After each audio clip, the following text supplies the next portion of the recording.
Good evening from NYChessKids. My name is Saudin. In today's lesson, we'll start looking at the Paul Morphy's games. Paul Morphy, one of the best chess players ever in history of the chess game. Paul Morphy, who was the first American chess player, probably uh, the best world champion, right? That time they did not have official organization like a FIDE, so he wasn't officially the world champion, but he was the best chess player in his time. Now, the games of Paul Morphy are the best for children because those games are very interesting, a lot of fun in the game, a lot of attacks, and kids can understand those games. So I am going to explain you this first game. And in this game, Paul Morphy was white. You may notice that there is no rook on a1. And at that time, it was very common that a strong player plays without a rook or without a knight. Right now, the end of this game is very interesting, very unusual checkmate. So let's see what happened. Pawn to e4, pawn to e5. Now, look, both sides open the king. And this is called in chess an open game.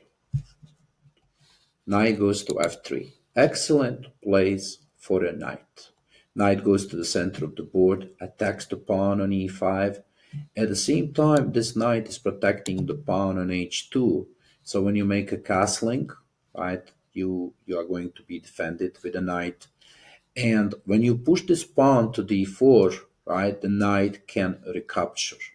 Excellent knight in f3. Also, the knights are best defenders. So this knight is protecting the center of the board and at the same time protecting the white king. Black plays knight to c6. Very good move. Black is developing the knight, protecting the pawn on e5. d4. Now, white is opening the game. And I think you need to learn a move like this because you open the game and you are going to learn all kind of different strategies with attack and defense. Pawn takes. If you are playing with the black side, you need to take this pawn because you don't want to allow white to have a strong center. So taking on d4 is correct. Sometimes I see kids would play here like bishop to b4 or they play knight f6, right? But the best move is to take on d4.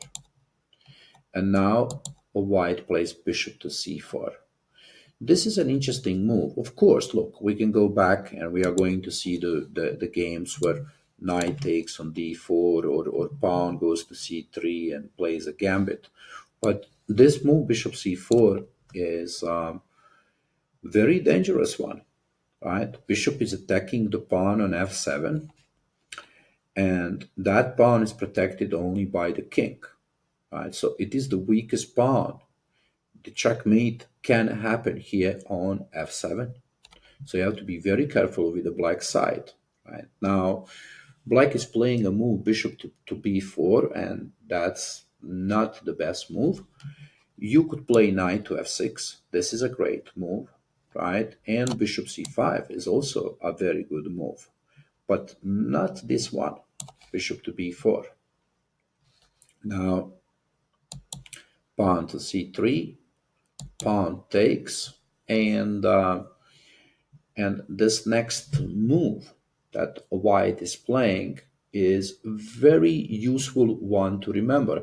Pay attention how white is not taking this pawn on c3, not taking with a knight, not taking with a pawn. But white makes a castling. Now, what's the reason for a move like a castling? The king runs away into the safe area, but at the same time, white is bringing the rook into the game, and he hopes for a very quick attack on the king. That's the idea, right? So the black takes on b2 and bishop takes. Now look at those two bishops. They are targeting the pawns on f7 and g7. They are clearly aiming at the black king, right? The attack is very strong. Now, because those pawns here disappear from the chessboard, the queen is quite open. It can move to b3, it can go sometimes to d5, right? So the queen is now becoming a very important piece for white. How can black defend himself here? Look, those pawns are attacked, right? Black decided to move the bishop to f8. Is there any other move that black can play here? Perhaps move f6, right? Blocking the diagonal for the bishop.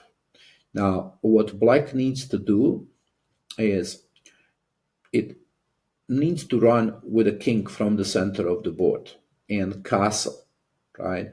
If black can make a castling to the queen side, it would probably be safe for a king. So he has to really run away as soon as possible, right? This move, bishop f8, look, going back with the bishop. Yes, you are protecting this pawn, but now white has a very, very powerful attack. If the rook would be on a1, then we could comfortably say that maybe white is even winning this game.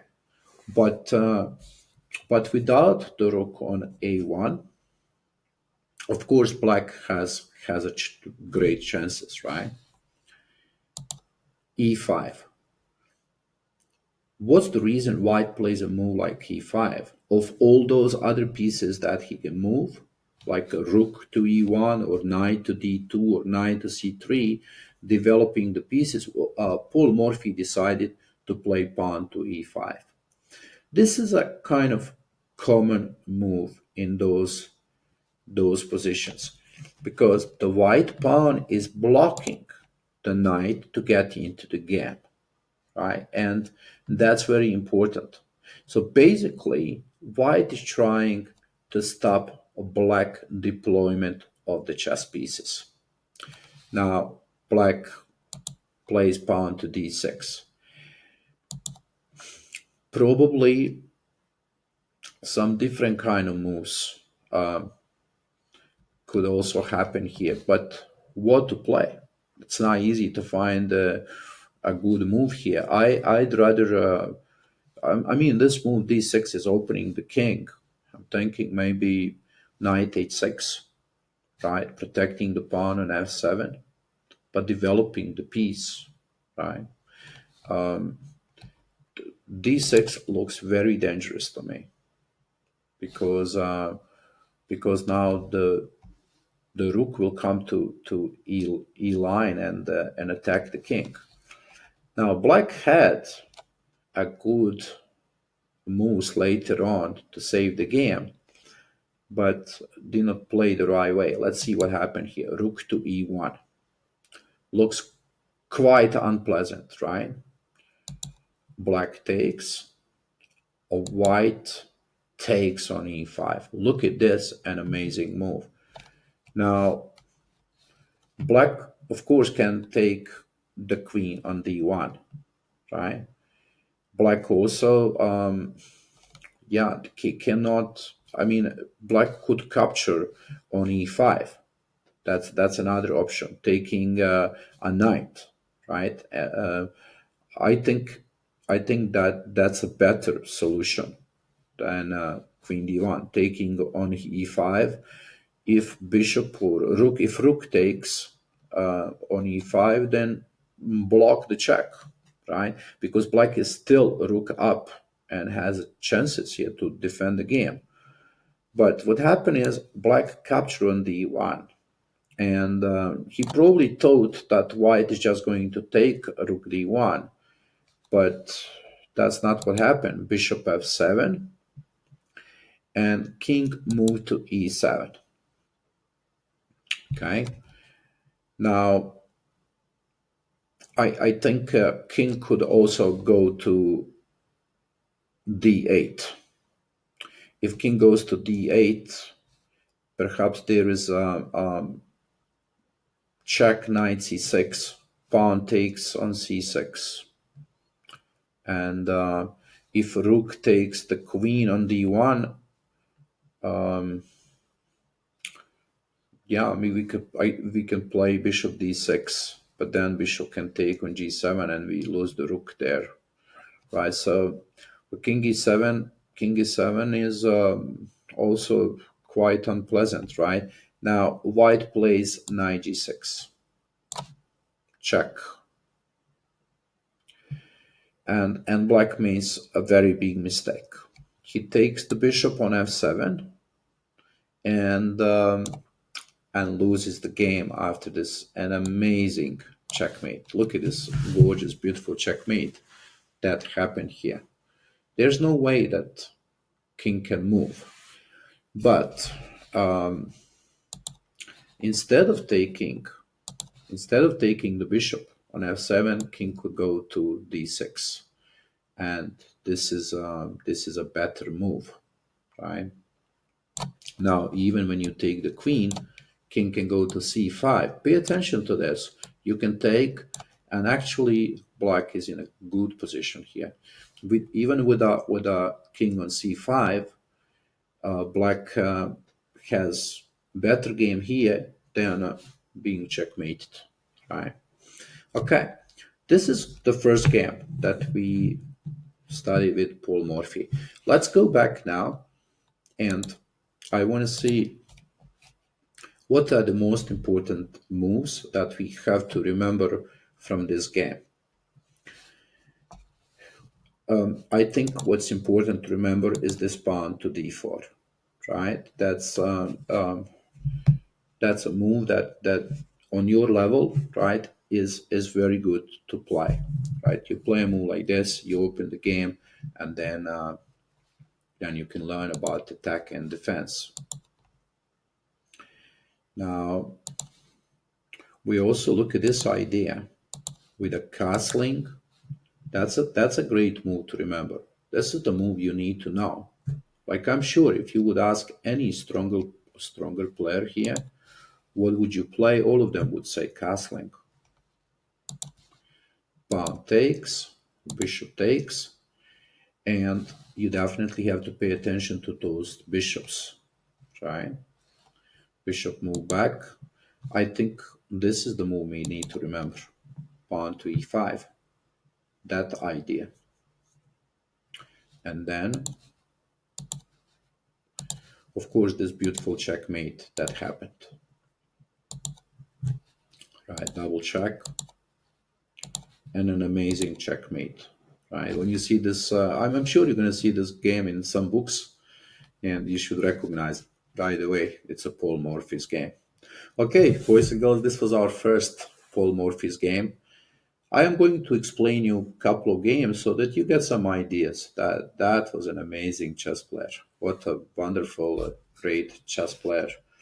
And we can learn a lot from Paul Morphy's games. Okay, kids, thank you for being in the class, and I am going to see you in our next game. Bye-bye.